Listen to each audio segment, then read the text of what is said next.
Salut les amis, aujourd'hui on a une vidéo très excitante parce qu'aujourd'hui on va swatcher, on va comparer, on va se maquiller, on va voir beaucoup de nouveautés qui sont présentes chez Sephora. Aujourd'hui on va tester un produit par Chanel, on va tester la collection My Dream par Natasha Denona, on va tester un nouveau liner longue tenue par KVD, on va également tester un nouveau concealer par Charlotte Tilbury. En tout cas, je me suis dit que comme je suis la dernière personne sur cette terre à faire une revue sur la collection My Dream de Natasha Denona, je me suis dit que voilà, je vais réunir toutes les nouveautés dans une seule vidéo. Je vais faire les premières impressions, que pour moi, principalement, ce sont des premières impressions. C'est très rare que je fasse des premières impressions, mais je ne pouvais pas attendre plus. Je ne pouvais pas attendre à utiliser ces produits. Donc voilà, je me suis dit que voilà, je vais me poser, je vais filmer cette vidéo, je vais vous donner mes premières impressions. Je vais faire également beaucoup de comparaisons à beaucoup d'autres palettes de Natasha Denona, surtout parce que je pense que c'est ce qui est le plus intéressant, du coup, par rapport à la palette My Dream qui vient de sortir. Donc voilà, j'espère que la vidéo va vous intéresser. On va réaliser ce look aujourd'hui que je trouve aussi très joli, qui est plutôt simple, mais voilà, plutôt joli. J'aime beaucoup vraiment ce look.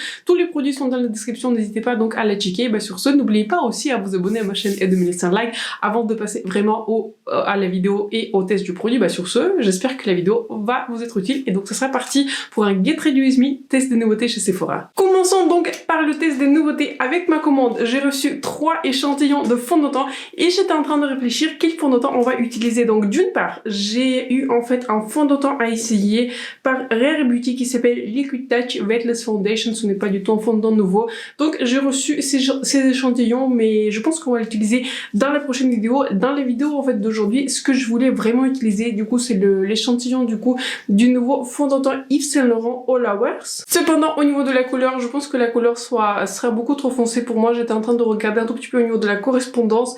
Mon échantillon c'est un couleur MN7 et je crois que ça correspond à quelque chose à beige 40 et pour moi ça sera beaucoup trop foncé. En général dans les fonds de teint, dans la dénomination des fonds de teint de Yves Saint Laurent, Chanel, etc. elle est assez similaire. Je suis quelque part entre B20, BD20, BD25, donc voilà, je pense que celui-ci, je vais peut-être l'essayer en dehors de la caméra et ensuite vous updater, mais en tout cas l'échantillon sera beaucoup trop foncé pour moi. Mais aujourd'hui on va tester ce produit-là. Ce produit-là était très populaire et celui-ci c'est très cher et je crois que j'ai vu le prix en fait, c'est un Chanel qui s'appelle Touche Éclat Water Fresh Complexion Touch et c'était indiqué en fait que c'est une sorte de produit en bulle. Vous voyez, j'ai déjà un produit assez similaire. On va voir s'il est assez similaire au produit de Rose Inc. Et en fait, l'intérêt de ce produit, c'est qu'en fait, il est censé être en tant que d'agir en tant que concealer et en tant que fond de teint. Et donc du coup, comme j'ai la teinte en fait B30 et si j'avais à choisir ma teinte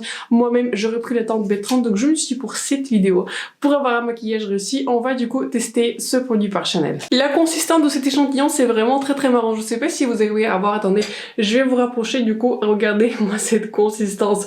Je ne sais pas, je n'ai pas trop de problème avec ce genre de consistance. C'est vrai que nous pendant des années, pendant au moins 2 ans, on a eu la teinte bulle dans les palettes de Huda Beauty et en général ce genre de consistance ça m'offense pas. Donc voilà, je ne sais pas trop comment l'utiliser. Est-ce que je le mets sur la main et ensuite sur mon ponceau? Est-ce que je le prélève directement au ponceau? Donc je pense que je vais l'appliquer sur ma main et ensuite je vais l'étaler sur mon visage avec le pinceau. Voilà donc ce que ça donne sur ma main. J'ai écrasé du coup toutes les bulles avec mon pinceau. J'ai déjà appliqué mes produits soins et je peux dire que la couleur n'est pas mal du tout, mais je ne pense pas que ça sera une couleur exacte pour moi. Je vois déjà ça sur ma main.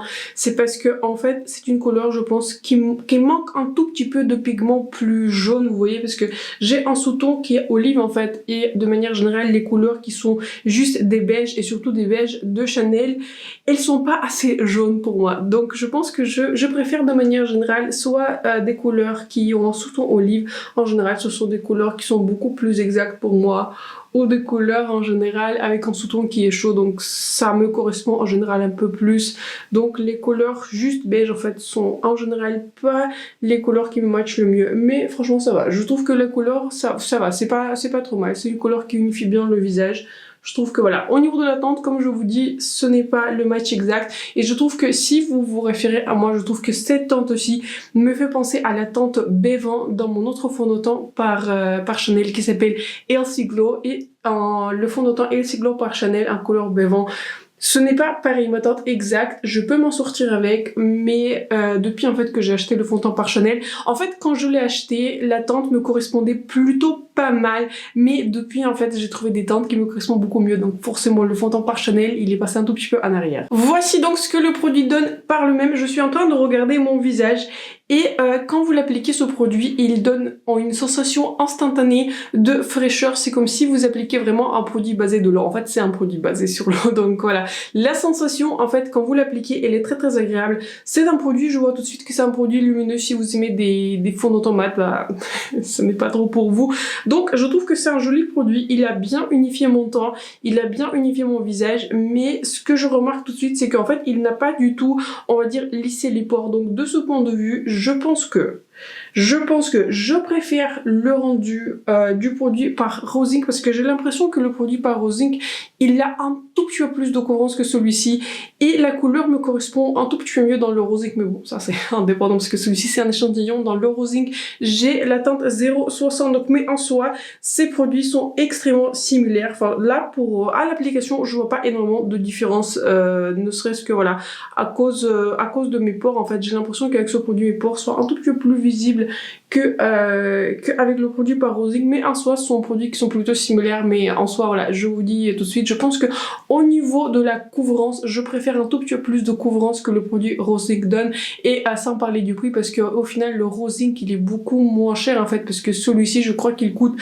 dans les soixantaine d'euros en fait pour 20 ml, alors que Rosink je crois qu'il coûte 40 € pour 30 ml. Donc voilà, à choisir, je pense que le Rosink c'est on va dire un meilleur deal. On va enchaîner sur le concealer, et un concealer, j'ai le concealer que j'ai vraiment voulu essayer. J'ai du coup le concealer Beautiful Skin Radiant Concealer. Je l'ai déjà essayé très rapidement hier, mais je l'ai pas porté suffisamment longtemps. Donc ce qu'il nous promet, il y a une description en français ce qui est toujours très pratique, il nous promet du coup des résultats cliniquement prouvés, bah c'est bien. Il nous promet de dissimuler, corriger, illuminer et rehausser l'apparence de la peau, couvrance modulable moyenne et la tenue de 16 heures. Donc tout ça on va essayer, parce qu'on va dire aujourd'hui les vidéos c'est plutôt les premières impressions. Donc voilà, je vais mettre un petit commentaire pour vous dire en fait comment les produits un tout petit peu évolué au cours de la journée, etc. Je pense que ce sera très très intéressant, comment le fond de teint il a évolué, comment le concealer a évolué. Et je crois que j'ai vu un gros débat sur ce concealer, que apparemment il contient des paillettes, et je crois que hier quand je l'ai utilisé, je crois que j'ai vu des paillettes. Je crois que franchement j'en ai vu. Donc on va voir ce que ça va donner. Je vais regarder mon visage tout au cours de la journée pour voir comment ce concealer a évolué, si je vois vraiment des paillettes. D'ailleurs l'applicateur il est vraiment très très petit, donc voilà, il prélève pas énormément de produits, et j'ai pris la teinte numéro 5 d'ailleurs. Avec un pinceau propre je vais essayer du coup d'estomper ce concealer de manière homogène. Et je l'ai appliqué hier et je l'ai estompé avec le doigt, et c'est très très rare en fait que j'utilise les doigts pour utiliser les produits teint, et je trouve qu'en fait avec les doigts il s'est estompé en 2 secondes. Vraiment c'était assez choquant en fait à quel point c'était facile en fait à estomper ce concealer. Et je trouve qu'au niveau de la teinte, j'ai pu swatcher du coup cette teinte en magasin, et au niveau de la teinte c'est parfait. Pour moi la teinte 5 c'est la bonne teinte. Désolée, j'ai un petit cheveu qui me dérange. Surtout on va appliquer beaucoup de produits crème, et les cheveux et les produits crème en général ce n'est pas la meilleure combo. Quand j'estompe ce concealer, est-ce que je dirais que c'est une couvrance qui est moyenne? Je dirais que c'est une couvrance plutôt légère à moyenne. On va voir si on pourra bâtir un peu plus l'intensité de ce concealer. Mais donc voilà, couvrance légère à moyenne, c'est un concealer tout de suite qui est lumineux. Mais est-ce que la luminosité me choque? Ça ne me choque pas. Ça ne me choque pas. Et effectivement, quand je suis à 1 millimètre de près de mon visage, c'est comme si en fait il y a des micro-particules de paillettes. Je vais fixer ce concealer pour voir aussi comment évoluer. Je vais aussi le regarder à la lumière du jour, mais aujourd'hui il y a quasiment pas de lumière. Aujourd'hui il pleut toute la journée, donc je ne suis pas sûre que je vais voir quoi que ce soit à la lumière du jour. Mais voilà, je vais pareil vous updater dans la barre d'infos pour vous dire en fait comment, enfin pas dans la barre d'infos mais plutôt dans un petit commentaire, comment ce concealer a évolué, si j'ai remarqué des choses un tout petit peu étranges, etc. Donc ce sera très intéressant du coup ce que ce concealer donne vraiment plutôt à la fin de la journée. Je vais essayer de bâtir un tout petit peu de couvrance pour voir à quel point ce concealer il est bâtissable, et je vais en rajouter un tout petit peu ici et ici. Voici donc ce que donne le deuxième passage avec le concealer, et je trouve que ce concealer il est joli, il est très hydratant, il est très très lumineux, il reflète bien la lumière. Mais on va dire comme ça, si je regarde en distance ainsi, je ne vois pas de paillettes. On va dire si je suis à une distance une trentaine de centimètres, je ne vois pas de paillettes. Mais si je me mets vraiment très près, genre à 2 cm de mon miroir, là je détecte des petites particules qui reflètent de la lumière. Donc regardez par vous-même, mais je trouve qu'en soi, si je me regarde dans le miroir ainsi, si je me mets pas à 2 cm de près, parce que je trouve qu'il y a très peu de personnes qui me regardent à cette distance-là, je trouve que le rendu il est joli. Oh, je suis très curieuse de voir comment ce concealer va évoluer du coup en cours de la journée, mais pour le moment au niveau de la couleur et au niveau du fini, j'aime bien ce concealer. Très rapidement, je vais utiliser mon bronzer par Nustix. Allez, je vais vous montrer combien il m'en reste. Il me reste que ça. Je l'ai presque terminé et je vous jure, même si c'est un produit crème et en soi, il n'y a pas tellement dans ce produit crème. Ça fait je crois qu'un mois que je l'utilise tous les jours pour enfin de le finir, mais vous voyez c'est pas évident de finir quand même les produits. C'est pour ça je ne sais plus dans quelle vidéo on a un tout petit peu discuté, je sais pas, que les produits expirent etc. Celui-ci je crois que ça fait 2 ans que je l'ai et je l'utilise assez régulièrement et enfin j'arrive à voir le bout de ce produit. Je ne sais pas comment j'ai fait, j'ai mis un fond de teint dans mes cheveux. Bon. On va ignorer cela. On va donc passer au trio de Natasha Denona et ce produit il est vraiment très joli et je vous ai dit en fait j'ai partagé ce produit du coup dans ma community page quand il était sorti chez Sephora et franchement j'ai pas pu résister parce que je trouvais que ce trio était très joli et j'étais vraiment très curieuse du coup d'essayer cette formulation crème de Natasha Denona. Originellement en fait je pensais que c'était vous savez son highlighter dans la formulation I Need des nudes et en fait pas du tout. Vous avez donc un blush crème, un blush enfin un highlighter pardon crème et du coup un highlighter en poudre. Je vais parler du coup des swatchs et des comparaisons un tout petit peu plus tard et je ne sais pas trop comment je vais l'appliquer. Je pense que je vais commencer à l'appliquer avec le doigt et vous savez quand je le prélève en fait il a, je sais pas, je pourrais pas dire que c'est un produit qui est crème, on dirait vraiment un produit qui, enfin je sais pas, ce n'est pas entièrement produit poudre et je ne pourrais pas non plus dire que c'est un produit vraiment qui est crème. Enfin je dirais que c'est entre deux quoi. Enfin je pourrais pas le dire différemment. J'ai fait donc un passage avec ce produit au doigt et je trouve que c'est un très joli blush. Je vous avoue que personnellement si c'était juste du coup un blush mono, j'aurais pas forcément choisi ce genre de couleur parce que je préfère des couleurs un peu plus orangées, un peu plus, enfin nude pour moi. Ce qui est pour moi un nude, enfin c'est pas forcément un nude pour tout le monde, mais pour moi je vous ai déjà parlé, pour moi un nude c'est plutôt un terracotta, c'est plutôt voilà avec des lèvres qui sont orangées, donc voilà en soi j'aurais pas choisi cette couleur-ci, mais je trouve que c'est une jolie couleur. Là je suis en train de regarder, je trouve que c'est vraiment une très jolie couleur, donc c'est une couleur qui est plutôt rosée. Ouais, c'est une sorte de couleur qui est rosée, enfin je sais pas, je vois pas trop des reflets qui sont pêches en tout cas sur ma carnation, donc voilà, très jolie couleur, ça s'applique bien du coup au doigt. Pour le test, j'ai pris un pinceau qui est plutôt dense, celui-ci c'est un par Real Technique, je ne sais même pas s'il est toujours disponible, il s'appelle Light Layer Blush, c'est un pinceau blush qui a en numéro 430 et du coup je vais prélever pas mal de ce produit et on va voir ce que ça va donner au pinceau, mais je ne suis pas sûre. Oh là là. Oh, ça a prélevé beaucoup de produits. Oh là là, je ne l'ai pas anticipé tout ça. Hein.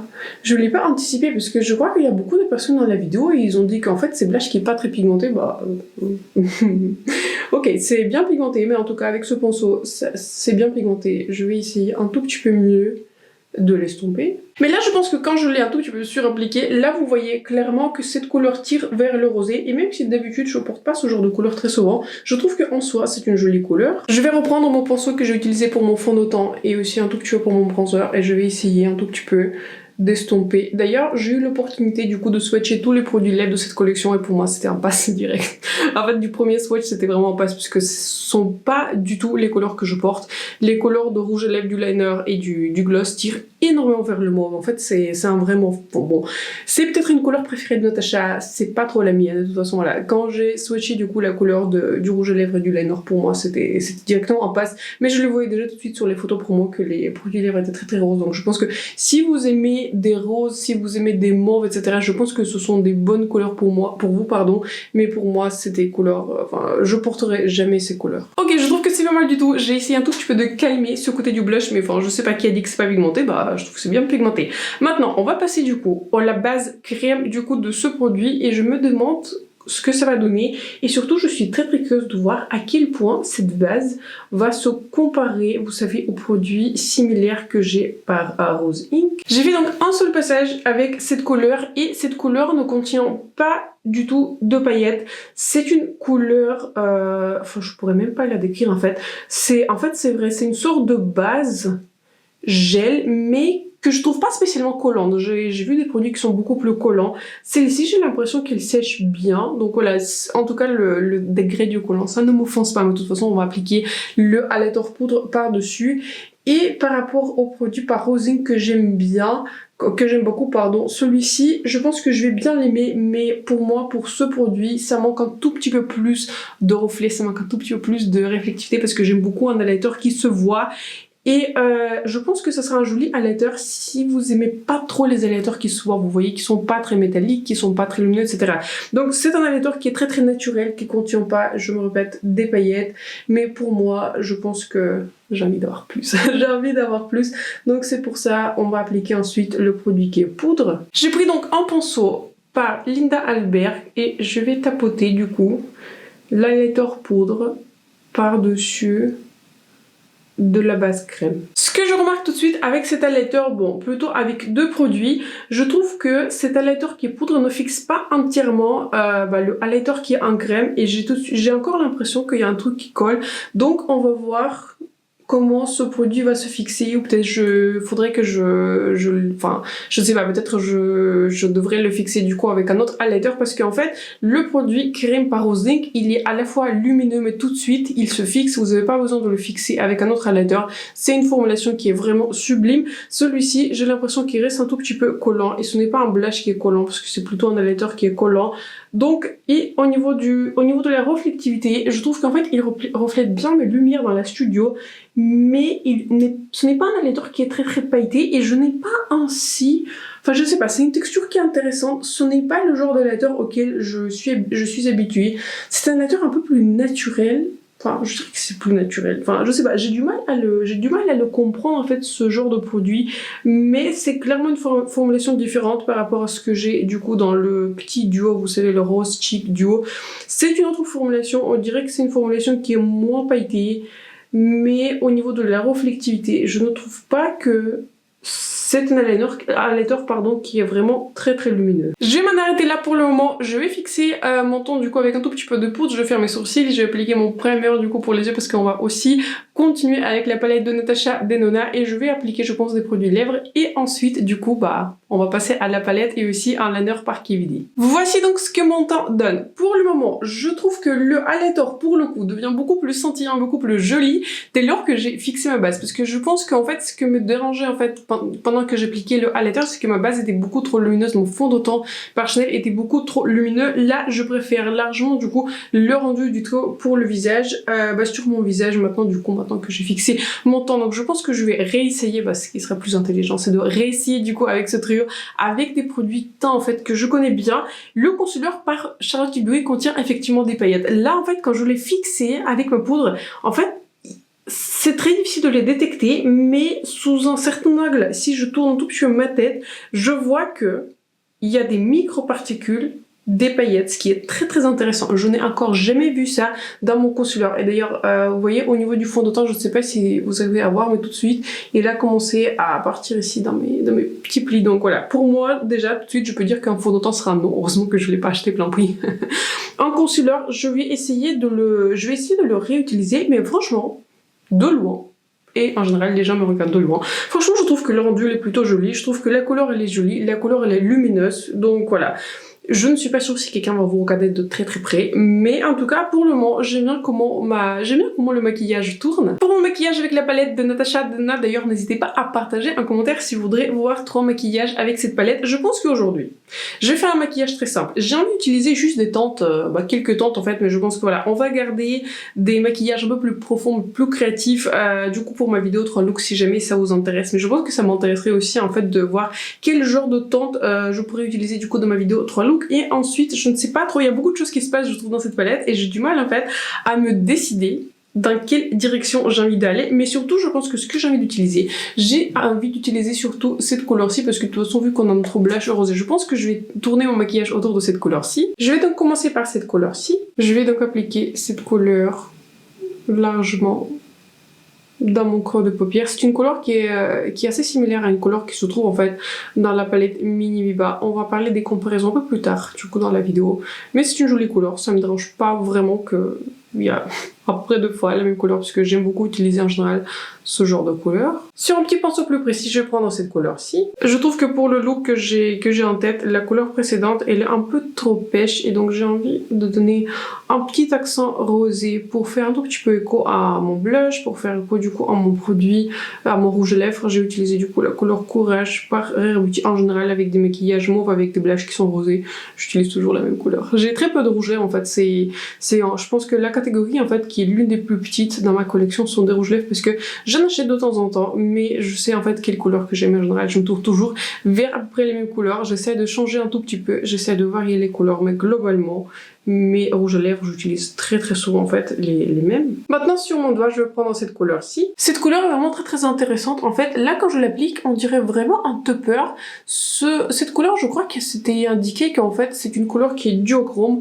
Bon, le côté duochrome, je le vois pas trop, peut-être un tout petit peu. Je crois qu'en fait, plus vers le centre, c'est une couleur qui est plus dorée et on dirait qu'elle a des petits tons verts, mais je dirais que sur les côtés, elle est un peu plus rosée. C'est une jolie couleur, mais ce qui est très intéressant en fait, que c'est une couleur qui n'a pas de base qui est très prononcée. Avec un petit pinceau précis, je prends cette couleur-ci et je vais l'appliquer dans mon coin interne et aussi sur mon sourcil. Le dernier produit qu'on va tester aujourd'hui, c'est le liner par la marque de KVD et celui-ci, je l'ai acheté parce que j'ai vraiment aimé la couleur et je vous avoue que je n'ai plus aucune revue sur ce produit, donc on va voir ce que ça va donner. Donc mon plan était en fait de l'appliquer en tant que liner et aussi appliquer dans la muqueuse. On va voir comment il va s'appliquer et donc la couleur s'appelle, j'arrive pas à retrouver la couleur, elle s'appelle Magnetic Grey, la couleur est numéro 50. Elle est faite en Corée, hein. Très intéressant. Donc voilà, il n'y a pas de, vous savez, il n'y a pas d'embout pour le tailler. Donc en fait, c'est un liner qui sort ainsi.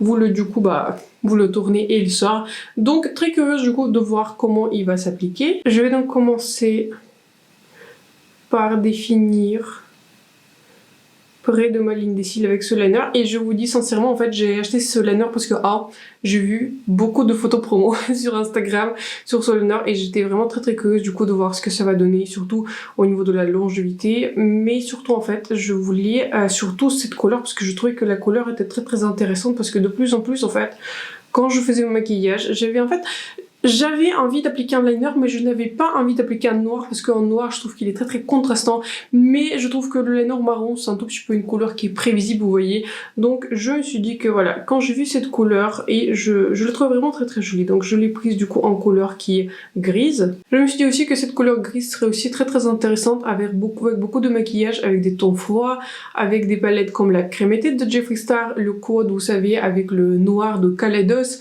avec la palette Glam de Natasha Denona. Donc je me suis dit que la couleur grise serait très intéressante à tester. Pour faire plus de précision, je vais prendre mon pinceau liner et je vais prélever du coup ce crayon directement sur l'embout et j'ai envie de tracer ainsi une ligne plus précise. J'ai lu quelques commentaires sur ce liner et beaucoup de personnes ont dit en fait que c'est difficile de tracer juste avec l'embout sans le tailler en trait de liner, mais je vous avoue qu'en général si j'ai envie de étirer mon trait de liner je le fais très rarement en fait avec un embout directement parce que peu importe, enfin la marque, je trouve que c'est très difficile même si vous taillez de faire un travail vraiment très précis de liner, mais je trouve qu'avec le pinceau c'est toujours un peu plus simple de faire ce genre de travaux. Je vais aussi faire une petite bascule dans le coin interne, surtout pour voir comment ce liner va évoluer au niveau de la longévité. Voici ce que le liner donne du coup sur ma paupière et une fois, ce que je remarque aussi qu'en fait dès lors que vous l'appliquez et dès lors qu'il se pose, c'est fini.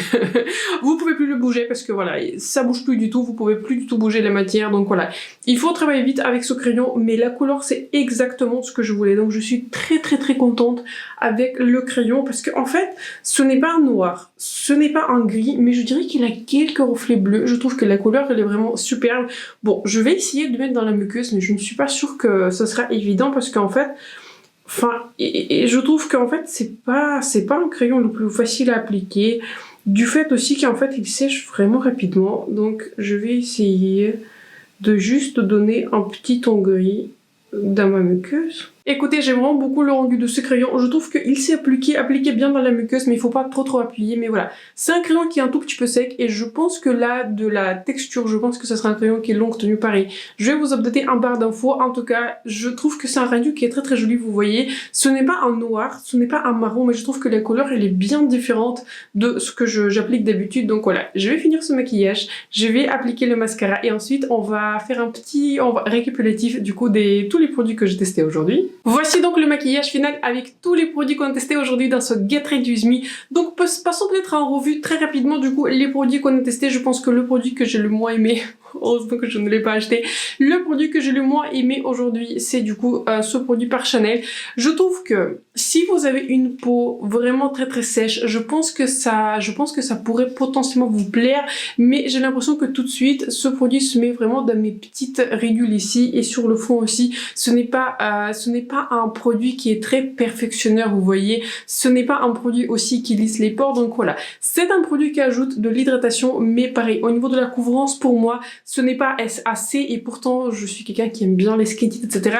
Donc pour moi, je ne vais pas acheter un full size parce que voilà, au niveau de la couleur, ce n'est pas vraiment la couleur exacte pour moi, mais voilà, au niveau du rendu, je pense que le prix auquel ils le vendent, en fait, il ne correspond pas vraiment à l'effet que j'ai obtenu du coup sur mon visage. Au niveau du concealer, j'ai oublié de vous dire, mais en fait, j'ai aussi l'occasion de swatcher la poudre en fait qui est sortie dans la même collection et je suis complètement passée sur la poudre en fait parce que la poudre qui était blanche, on dirait qu'il donnait un petit rendu qui est blanchâtre sur ma peau et ça je l'aime pas du tout et en fait je l'ai en plus appliqué sur la même temps de concealer et le concealer il était devenu beaucoup plus foncé d'un coup, donc en fait j'ai remarqué ça déjà avec la poudre Flawless Finish par Charlotte Tilbury. Je l'ai presque terminé et je ne compte pas du tout le racheter, c'était pas du tout ma poudre préférée parce que voilà, au niveau du rendu je l'ai trouvé pas particulièrement lissante.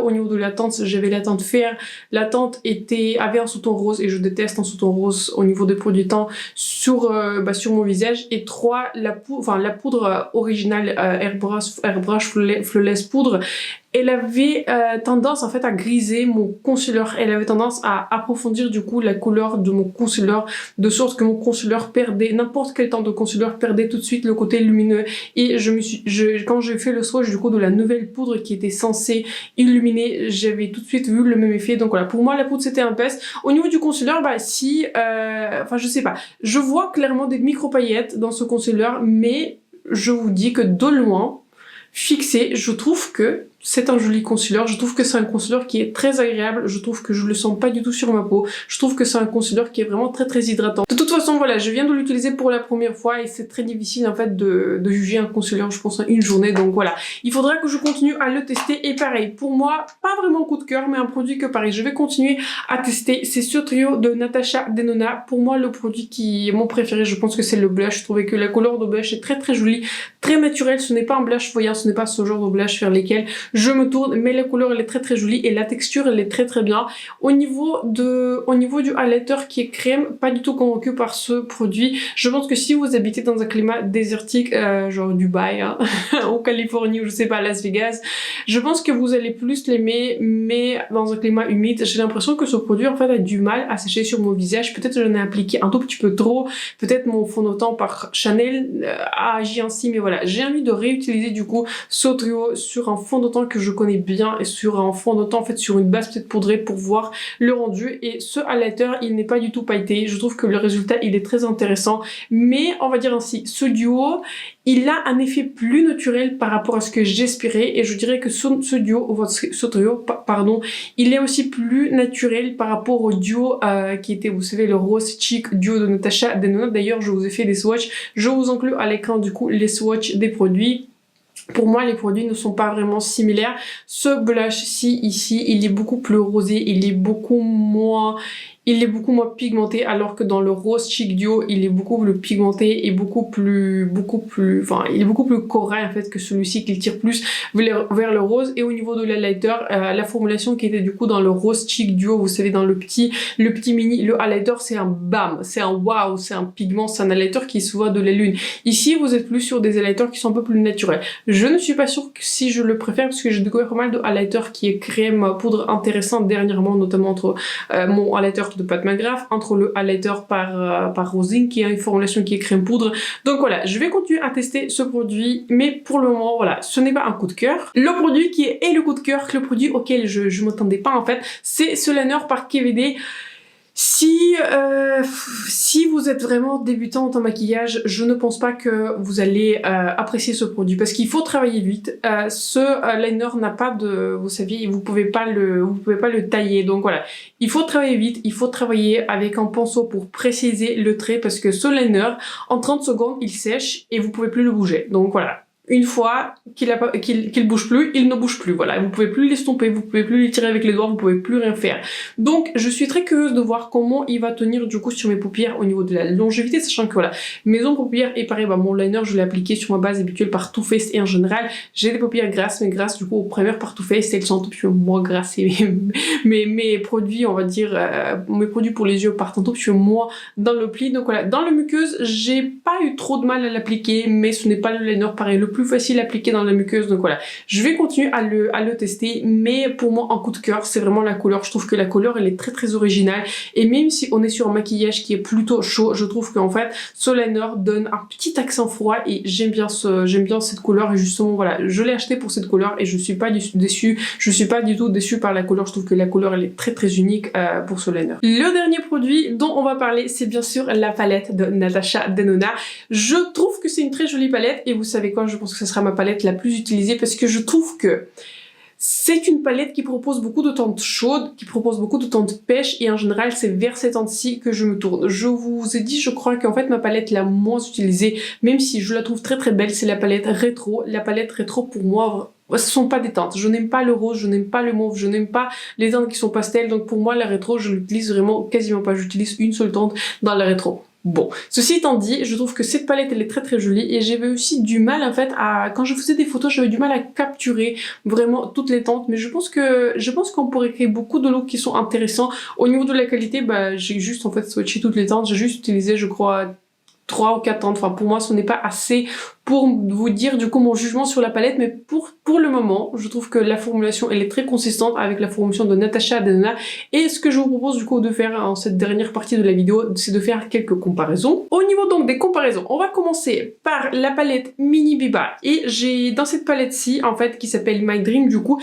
j'ai trouvé 3 teintes qui sont exactes que j'ai déjà dans la gamme de Natasha Denona, et j'espère que je vais me rappeler lesquelles c'est. Donc du coup ce sont des teintes que j'ai déjà, c'est la teinte Aspiration qui est ici, c'est la teinte Familia, et c'est la teinte Unity. La teinte Unity se trouve du coup dans cette palette Mini Biba de Natasha Denona que j'aime d'ailleurs beaucoup, et je vais pareil vous afficher un moment quelque part les swatchs etc. quand je fais toutes les swatchs. Donc voilà, en soi, si vous avez la Mini Biba, est-ce que c'est nécessaire du coup d'acheter la palette My Dream? Je pense que oui. Je pense que en soi, une seule teinte est vraiment très très similaire. Moi, c'est le genre de teinte que j'utilise très très souvent, donc en soi, ça ne me dérange pas plus que ça, mais au niveau de l'harmonie des teintes, les teintes sont plutôt différentes, et j'ai aussi swatché du coup des mattes. Les mattes ne sont pas du tout exactes, donc voilà.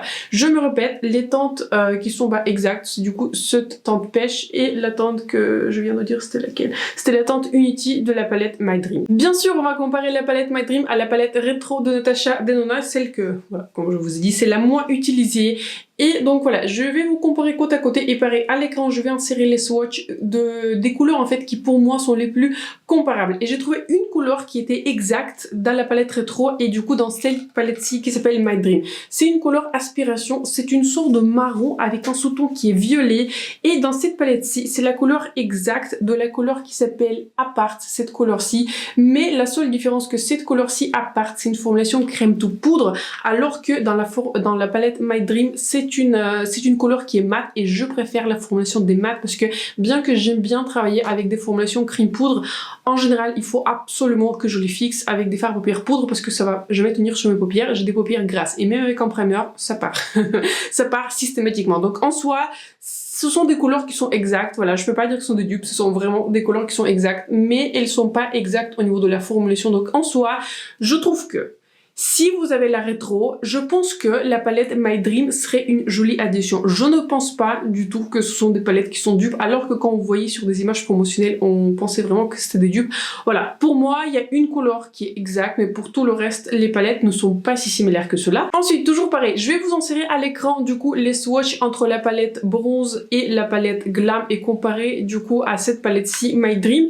Et la dernière couleur que j'ai trouvée en fait, c'est la couleur Familia. C'est une couleur qui est exacte à la couleur qui s'appelle Magma dans la palette bronze, mais pour tout le reste, dans la palette bronze, il n'y a pas vraiment des dupes. Je pensais en fait que cette couleur qui est invention, qui est plutôt dorée avec des reflets qui sont orangés, je pensais qu'elle était similaire à l'une des couleurs dans la palette bronze, mais finalement pas tant que ça, parce que cette couleur-ci, c'est un duochrome et elle a un fort sous-ton qui est orangé, mais en même temps, elle a beaucoup de reflets qui sont dorés. Il n'y a pas de couleur exacte dans la palette bronze. Dans la palette glam, aucune comparaison. Toutes les couleurs sont très différentes. Vraiment, j'ai comparé plusieurs autres couleurs. Aucune similarité. Enfin, vraiment, les palettes sont très différentes. La palette glam, elle est très grise. Elle se rapproche du coup beaucoup plus de la palette crémettée de Jeffree Star que, par exemple, à ce genre de palette qui est vraiment un peu plus nude, qui a plus des tons qui sont neutres, tendant vers le chaud. Et du coup, la dernière comparaison que je voulais vous proposer, c'est du coup la couleur multichrome que je n'ai pas encore utilisée. Donc c'est cette couleur-ci qui s'appelle Vision et je l'ai comparée du coup à la palette Utopian Dream de Pat McGrath et au multichrome aussi dans la palette Divine Rose 2. Et pour moi, c'est une couleur qui se rapproche le plus au multichrome dans la Divine Rose 2. Cependant, je vois des différences. Ce sont des différences qui sont difficiles à voir, mais ça concerne plutôt la base du multichrome. Dans ce multichrome-ci de Natasha Denona, la base, elle est un peu plus rose. Dans le multichrome, dans la palette Utopian Dream, la base, elle est beaucoup plus marronnée. Alors que le multichrome dans la palette Divine Rose 2, il a une base vraiment violette froide. Donc voilà, pour moi, ce sont des multichromes qui sont similaires. Le shift sera très similaire. On a le shift vers le vert, du coup rose, vert, violet, etc. Mais je trouve que pour moi, pour quelqu'un qui a assez que de multichrome dans la palette Pat McGrath, parce que je ne suis pas quelqu'un qui aime et qui utilise beaucoup ce genre de teintes, ce sont pas des teintes qui m'excitent en général, parce que voilà, je trouve qu'elles sont plutôt difficiles à porter et je sais pas, les multichromes ce n'est pas mon truc, vous voyez, je sais qu'il y a beaucoup de personnes qui adorent ce genre de teintes, qui aiment beaucoup collectionner multichrome, enfin ce n'est pas moi, ce n'est pas mon style, donc voilà, pour moi ce multichrome, même si j'ai des palettes de Pat McGrath, il reste quand même unique à ma collection. C'est donc tout ce que je voulais vous dire pour cette vidéo, n'hésitez pas à partager un commentaire si vous avez déjà acheté l'un des produits de Natasha Denona, si vous avez déjà testé un ou plusieurs produits que je vous ai présentés dans cette vidéo. Donc en tout cas, j'espère que la vidéo vous a plu. Si c'était le cas, n'hésitez pas à vous abonner à ma chaîne et de me laisser un like. En tout cas, j'espère que vous avez passé un très bon moment avec moi et surtout que la vidéo vous a été très utile. Sur ce, je vous souhaite une excellente soirée et je vous vois très bientôt dans ma prochaine vidéo. Bye!